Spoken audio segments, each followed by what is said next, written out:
Amnesty International Global Human Rights Organization has reported that over 1,000 Nigerians who participated in a nationwide protest against worsening hunger and misgovernance are currently being held in prison custody across the country. The organization criticized the administration of President Bola Tinubu for responding to the peaceful protests with a crackdown, rather than addressing the economic issues that are exacerbating hunger and harming families. Amnesty International has raised an alarm over the mass detention of protesters in Nigeria, revealing that at least 632 individuals are being held in Kano State, with over 109 others detained in Sokoto prison custody. The International Human Rights Organization has called on the Nigerian authorities to release these individuals immediately and ensure that their rights are protected.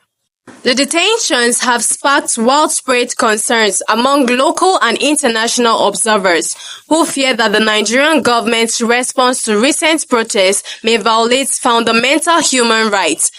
The protests, which began as peaceful demonstrations against various social-economic issues, have seen a significant crackdown by security forces in several areas.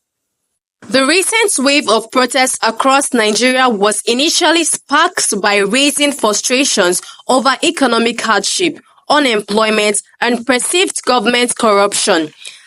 These demonstrations quickly spread, encompassing a broad spectrum of societal grievances, including poor governance, lack of basic infrastructure, and inadequate public services. In Kano State, the situation has become scary. Reports indicate that security forces have detained at least 632 protesters. Eyewitnesses report that the arrests were often carried out in a violent manner, with many detainees suffering injuries in the process. The detainees are reportedly being held in overcrowded facilities with limited access to legal representation and medical care. Witnesses in Kano recount scenes of chaos as security operatives stormed protest sites, using excessive force to disperse crowd. Tear gas, water cannons, and live bullets were employed to disrupt the demonstrations. In many cases, protesters were beaten and manhandled before being dragged off to detention centers.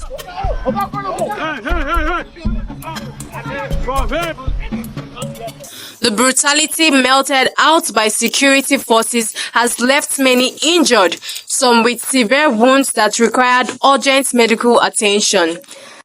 Amnesty International findings suggest that many of these individuals were arrested during peaceful protests and have since been subjected to harsh treatment.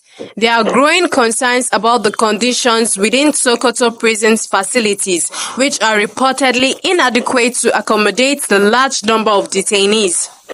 Beyond the detentions, there have been alarming reports of police brutality and torture of protesters.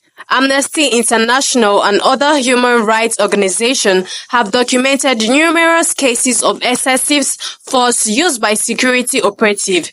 Many detainees have alleged that they were subjected to beating, electric shock, and other forms of torture while in custody. These allegations paint a grim picture of the treatment of protesters by security forces. One detainee, who spoke on the condition of anonymity, has described his ordeal.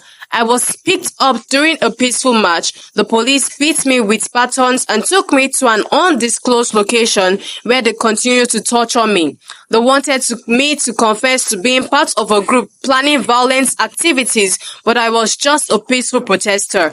Tragically, the crackdown on protests has also resulted in fatalities. Several protesters have lost their lives as a result of the violent dispersal tactics employed by security forces.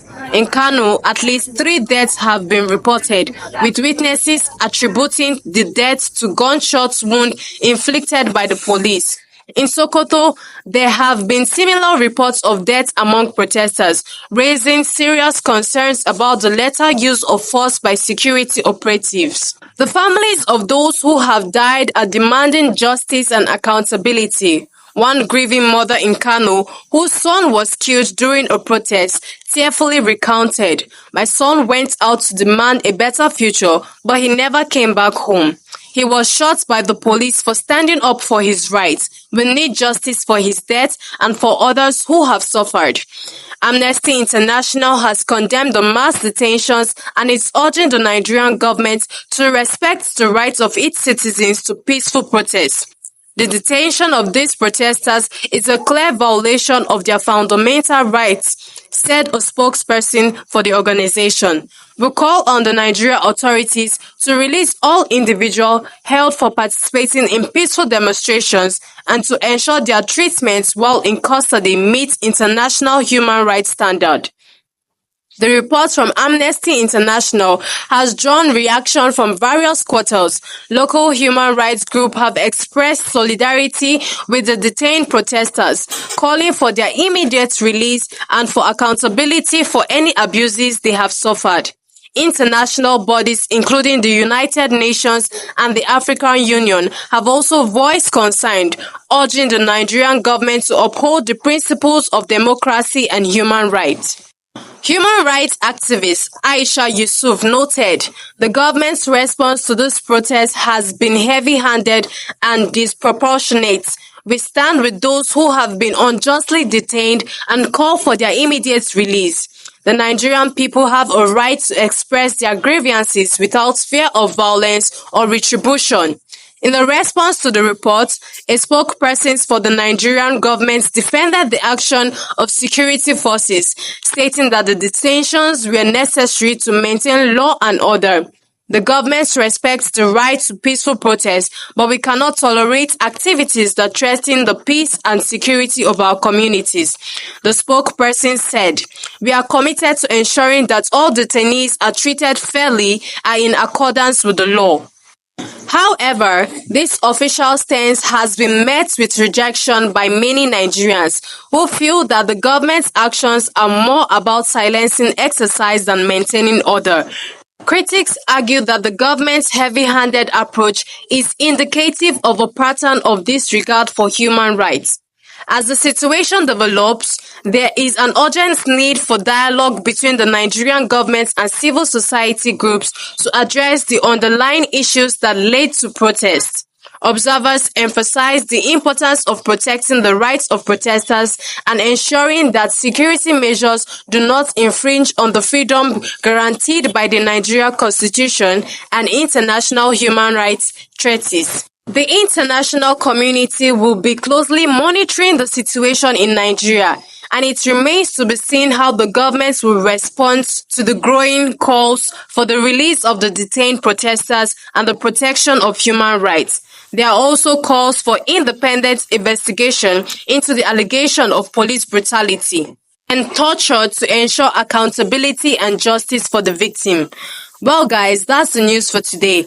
I saw it and I decided to share with you all. Please don't forget to like, share and subscribe. Thank you.